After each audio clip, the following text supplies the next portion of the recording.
Ram Ram ji friends, कैसे हैं आप सब। और आज हम जानेंगे देव उठनी एकादशी पर है भद्रा का साया। दो शुभ योग में मनाई जाएगी देव उठनी एकादशी। जानिए सही तिथि, पूजा विधि और पारण का सही समय। देव उठनी एकादशी के दिन क्या नहीं करना चाहिए और देव उठनी एकादशी को क्या दान करना चाहिए। कार्तिक माह शुक्ल पक्ष में आने वाली एकादशी तिथि को देव उठनी एकादशी कहा जाता है। इस दिन को प्रबोधनी एकादशी या देव उत्थान एकादशी के नाम से भी जाना जाता है।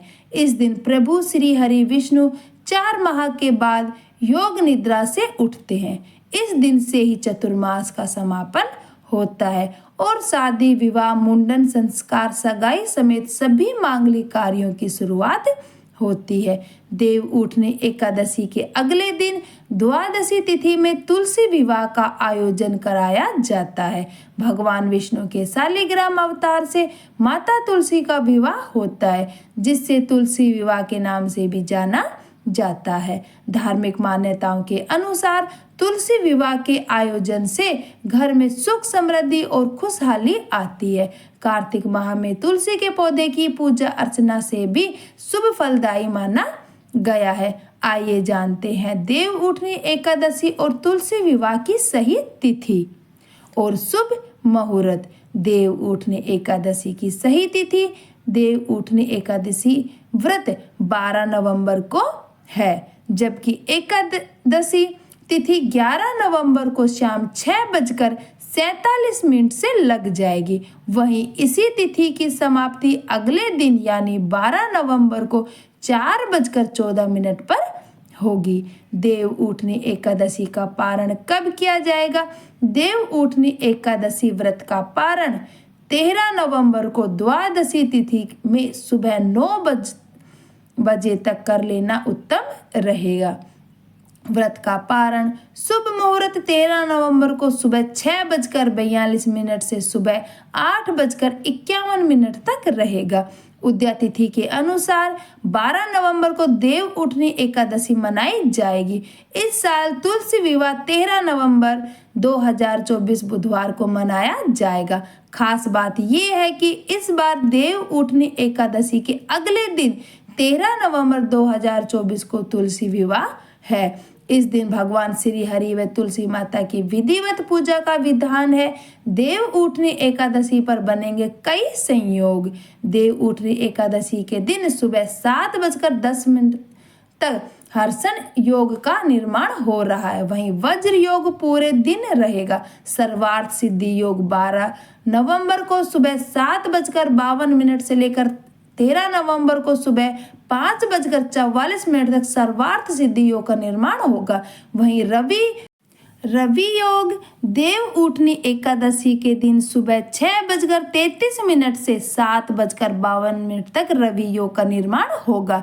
भद्रा काल वहीं सुबह 6:33 से शाम 4:04 तक भद्रा का साया भी रहेगा। ज्योतिष में भद्रा के साय में शुभ कार्यों की मनाही होती है। कार्तिक महीने में पूर्णिमा तिथि नवंबर 15, 2024 को सुबह 6:19 से प्रारंभ हो रही है। वहीं जिसकी समाप्ति नवंबर 16 नवंबर 2024 को 2:58 AM पर होगी।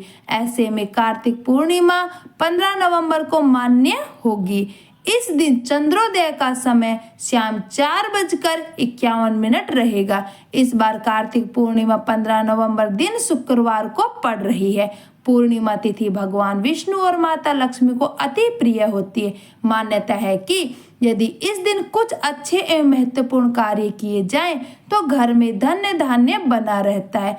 देव उठनी एकादशी के दिन क्या नहीं करना चाहिए। शास्त्रों में बताया गया है कि देव उठनी 11 पर व्यक्ति को तुलसी के पौधे को नहीं तोड़ना चाहिए। ऐसा इसलिए क्योंकि इस दिन भगवान शालिग्राम का विवाह माता तुलसी से विधि विधान से किया जाता है।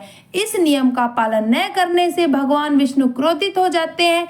इसके साथ ही एकादशी तिथि के दिन तामसिक व चावल खाने से बचना चाहिए। देव उठनी एकादशी को क्या दान करना चाहिए।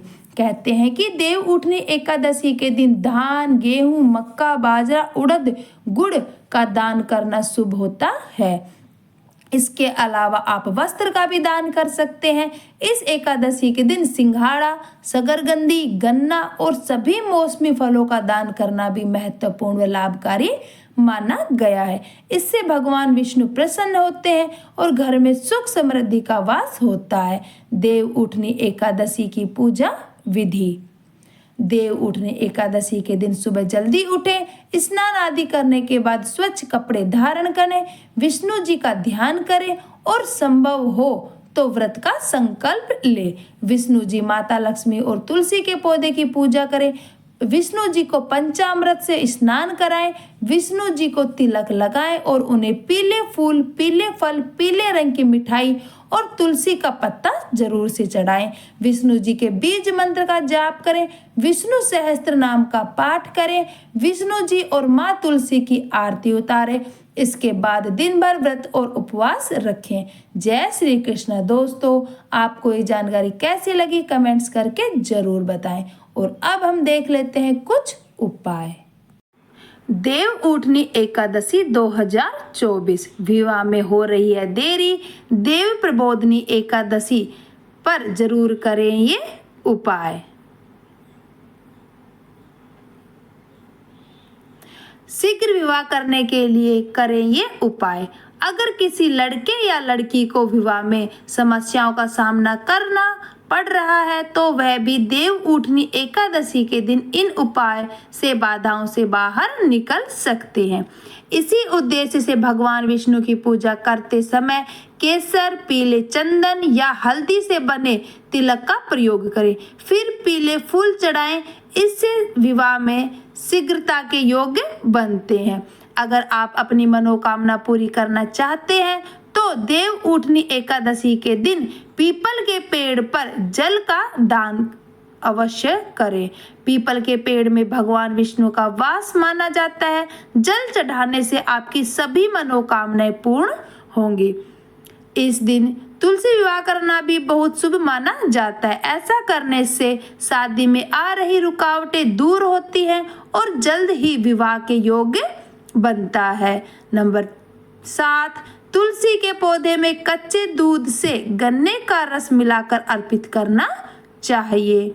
नंबर 8, तुलसी के पौधे के सामने 5 देसी घी के दीपक जलाकर आरती करनी चाहिए। नंबर 9, जिन लोगों की कन्याएं नहीं होती हैं वे इस दिन तुलसी का विवाह करके कन्यादान का पुण्य प्राप्त कर सकते हैं। देव उठनी एकादशी के दिन अन्य उपाय। एकादशी के दिन भगवान विष्णु को पहले शंख में गाय के दूध भरकर स्नान कराएं। इसके बाद गंगा जल से स्नान कराएं। ऐसा करने से व्यक्ति की आर्थिक स्थिति मजबूत बनती है और समस्याएं दूर होती है। नंबर 2, भगवान विष्णु की पूजा के दौरान ओम नमो भगवते वासुदेवाय नमः मंत्र का जाप करें।